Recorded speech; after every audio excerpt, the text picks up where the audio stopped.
Selamat pagi Ibu, saya Dr. Marsyanda yang berjaga pada Polimum pada hari ini. Dengan Ibu siapa Ibu? Monika dok. Baik Ibu, jadi pada hari ini saya akan melakukan anamnesis untuk bercak pada kulit ya Ibu ya. Yang pertama, apakah posisi duduk Ibu sudah nyaman? Sudah dok. Baik, kemudian selanjutnya yang pertama saya akan melakukan anamnesis terlebih dahulu ya Bu ya. Untuk anamnesis sendiri ini saya akan menjelaskan bercak kulit, dimana nanti saya akan menanyakan kapan munculnya dan lain-lainnya. Dan kemudian tujuannya adalah supaya saya bisa lebih mempertajam diagnosis saya. Dan tenang saja Ibu, untuk kerahasiaannya sudah terjamin di sini, dan juga Ibu berhak untuk menolak anamnesis yang akan saya lakukan. Jadi apakah Ibu bersedia untuk saya anamnesis bercak kulitnya Ibu? Sedia dok. Baik Ibu. Ibu Monika, tanggal lahirnya kapan Ibu? Tanggal lahirnya 3 November.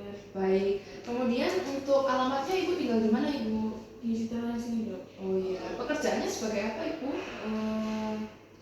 Saya ibu rumah tangga aja. Oke, baik Ibu. Jadi yang pertama, keluhan utamanya Ibu ada apa ya Bu ya? Ada bercak dokter di tangan saya dok. Nah, untuk bercaknya itu sendiri timbulnya sejak kapan Ibu?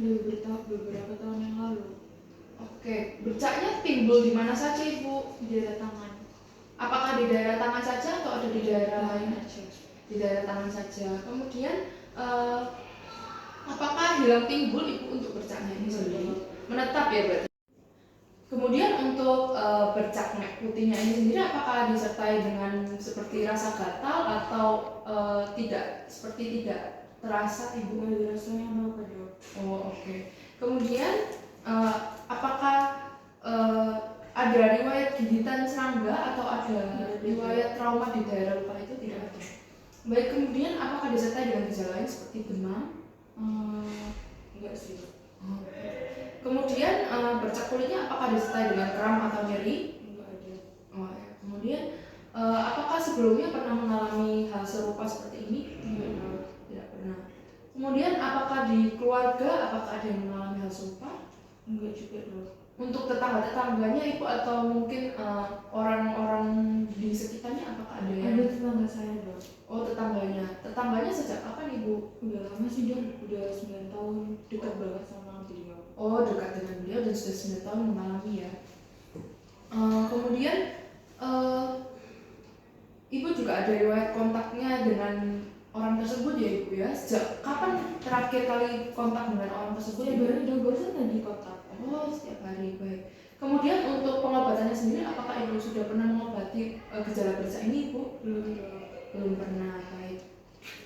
Baik Ibu, jadi untuk anamnesisnya saya curiga bahwa bercak putih ini diakibatkan karena adanya penyakit morbus Hansen atau lepra ya Ibu ya. Namun untuk mempertajam diagnosis ini saya akan melakukan pemeriksaan fisik yang kemudian nanti akan dilakukan dengan pemeriksaan uji lab selanjutnya, yaitu pemeriksaan bakteriologi. Dan untuk anamnesa ini adalah fase awal dari serangkaian pemeriksaan untuk dapat mengetahui penyakit yang diderita oleh Ibu. Dari pemeriksaan fisik ini nanti saya akan menggunakan pemeriksaan menggunakan kapas yang ditajamkan, kapas yang diruncingkan, dan juga menggunakan pemeriksaan tajam tumpul, dan juga nanti akan pemeriksaan suhu. Ibu menggunakan suhu panas dan dingin, suhu hangat dan dingin. Kemudian nanti saya akan meminta Ibu untuk mempersiapkan, yaitu dengan membuka seluruh pakaian dan memastikan Ibu bisa mendapatkan pencahayaan yang baik juga. Jadi apakah Ibu bersedia? Ya. Baik, sebelumnya saya akan melakukan cuci tangan dan mata terlebih dahulu dan juga memakai handscoon.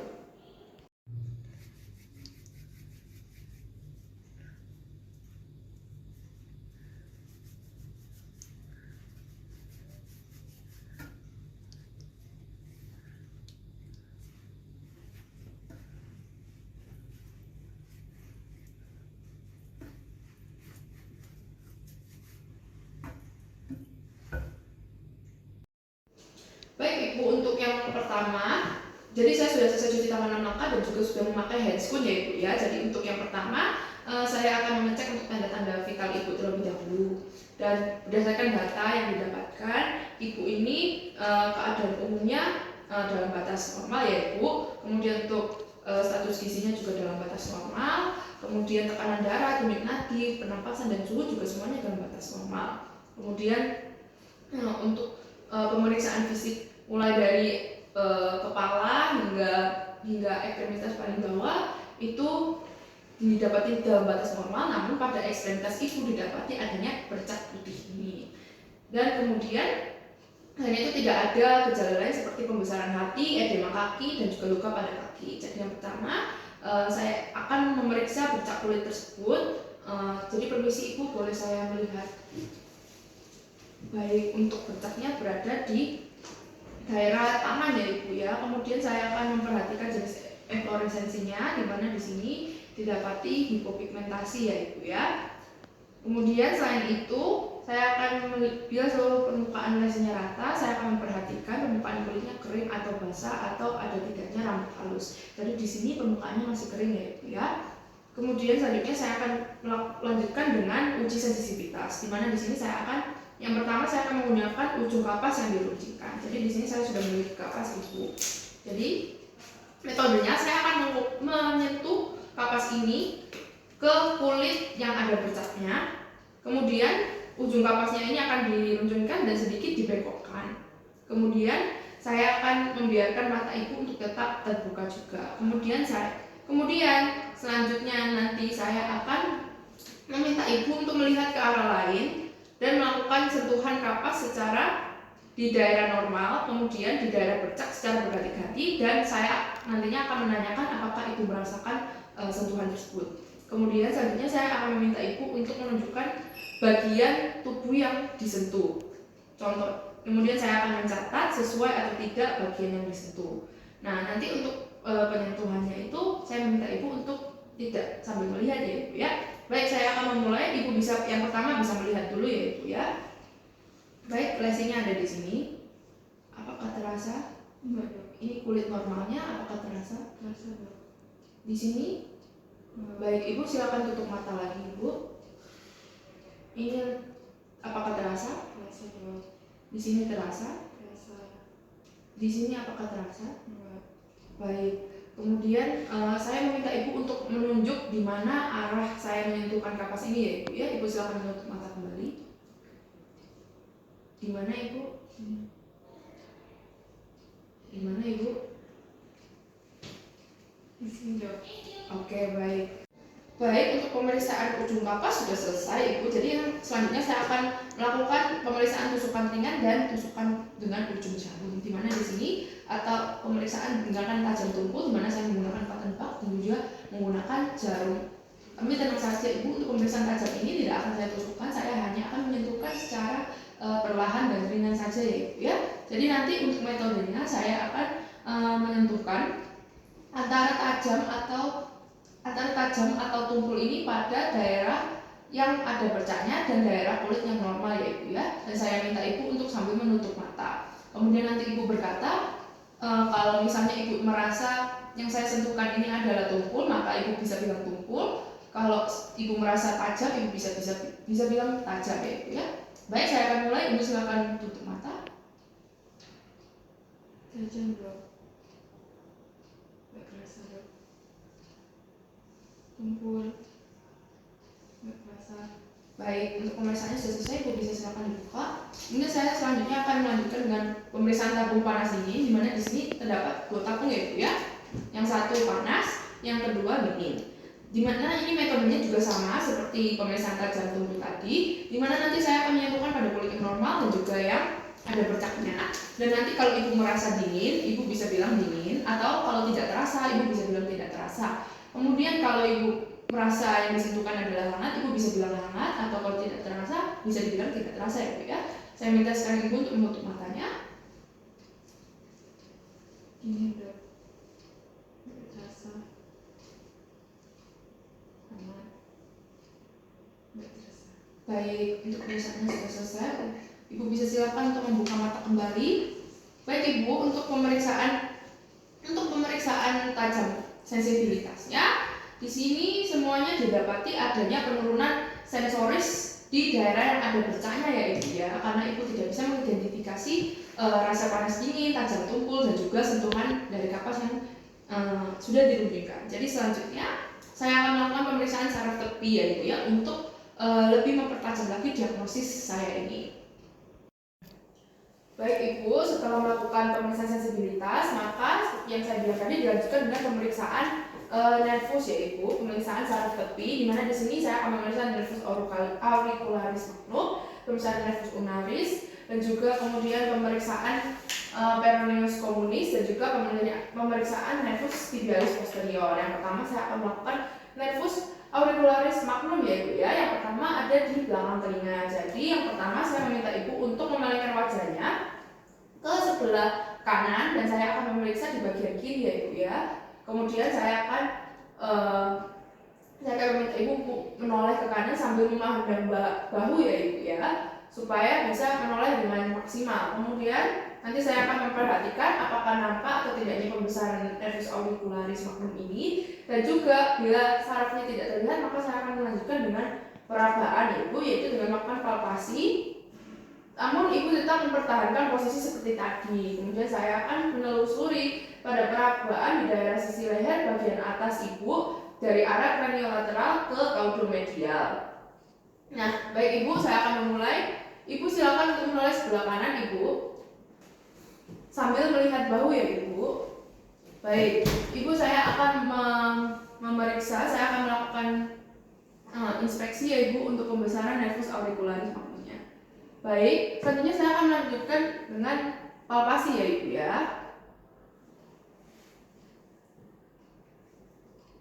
Baik Ibu, sudah selesai. Saya akan lakukan di sisi kontralateral. Ibu bisa silakan menoleh ke arah kiri Ibu. Saya akan melakukan inspeksi. Kemudian saya akan melakukan palpasi juga ya Ibu ya. Baik Ibu, bisa kembali. Baik Ibu, berdasarkan pemeriksaan auricularis magnum didapati adanya penebalan saraf ya Ibu ya. Baik, pemeriksaan selanjutnya saya akan mengecek di nervus ulnaris Ibu.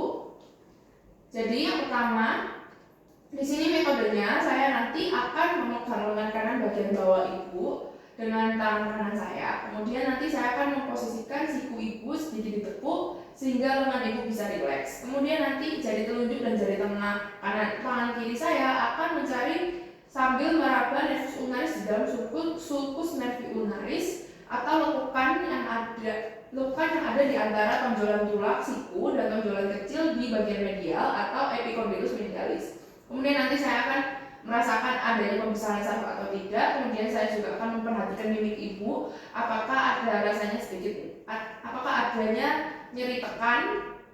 Kemudian saya juga akan menelusurinya ke arah atas dengan halus.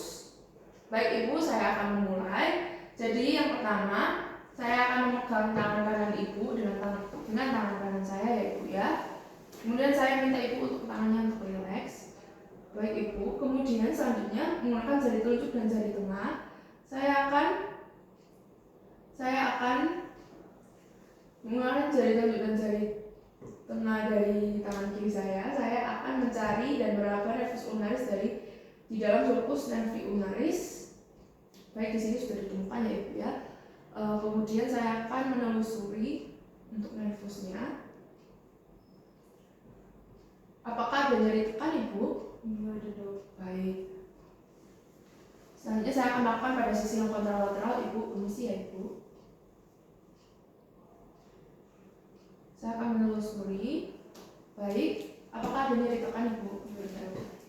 Baik Ibu, berdasarkan pemeriksaan nervus ulnarisnya didapati adanya penebalan nervus juga ya Ibu ya. Maka selanjutnya saya akan melakukan pemeriksaan nervus peroneus communis, yaitu atau nervus popliteal lateralis. Baik Ibu, selanjutnya saya akan melakukan pemeriksaan pada nervus peroneus communis dan popliteal lateralis. Dimana di sini saya meminta Ibu untuk duduk di tepi tempat tidur. Kemudian saya meminta Ibu untuk kakinya menjuntai atau menggantung ya Ibu ya. Kemudian saya nanti akan dengan kanan saya akan memeriksa kaki kiri Ibu. Kemudian tangan kiri memeriksa kaki kanan Ibu. Kemudian saya akan meletakkan jari tengah dan jari telunjuk pada bagian luar pertengahan betis Ibu. Kemudian saya akan meraba perlahan-lahan ke arah atas sampai menemukan benjolan tulang atau caput fibula. Setelah itu saya akan meraba saraf peroneus kira-kira 1 cm dari benjolan tulang tersebut ke arah belakang atas.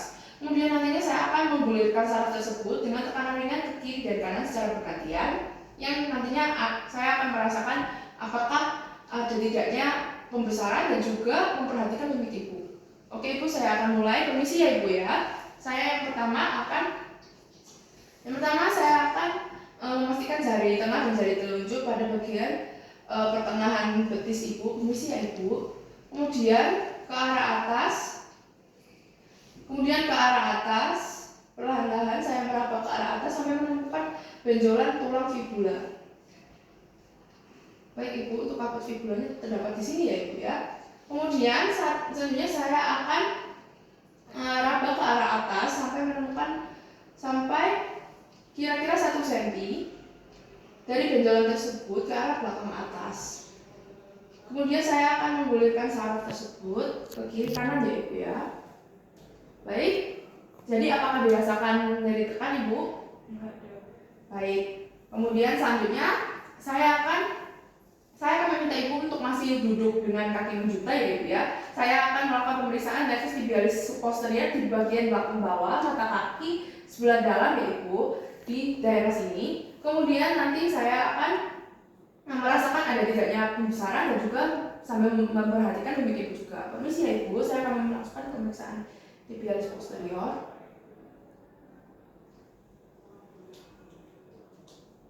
Baik ibu, apakah dirasakan nyeri tekan? Baik ibu, untuk pemeriksaannya sudah selesai. Jadi di sini ibu terdapat berdasarkan pemeriksaan saraf tepi didapat beberapa pembesaran saraf ya ibu ya. Baik ibu, berdasarkan dari pemeriksaan fisik dan juga anamnesa, ibu didapati diagnosis berupa morbus Hansen atau lepra ya ibu ya. Untuk mengetahui tipe lepranya, maka diperlukan untuk pemeriksaan penunjang bakteriologis yang nantinya akan menentukan juga untuk masa lamanya pengobatan ibu dan jenis pengobatannya juga. Nah, nanti itu akan dirujuk ya ibu ya untuk menentukan apakah lepranya ini tipe yang pausibasiler atau yang multibasiler ya ibu ya. Dan untuk rencana pengobatannya sendiri juga bergantung pada jenis lepranya, ada 6 bulan, ada 12 bulan. Dan juga untuk prognosis dan komplikasinya juga bergantung pada jenis lepranya itu sendiri. Kemudian tenang saja ibu, untuk penyakit morbus Hansen ini dapat terkontrol bila ibu taat pada terapinya ya ibu ya. Jadi ibu untuk pemeriksaannya dan juga diagnosisnya sudah selesai. Apakah ada yang ingin ditanyakan ibu? Jadi saya harus rajin minum obat hidup. Iya ibu. Kemudian selain itu ibu, untuk mencegah penularannya, ibu bisa mengurangi kontak dengan orang-orang sekitar ya ibu. Ya, ibu. Jadi ada lagi yang ingin ditanyakan? Enggak sih dok. Baik, untuk pemeriksaannya sudah selesai, ibu bisa dipersilakan untuk pulang. Makasih dokter.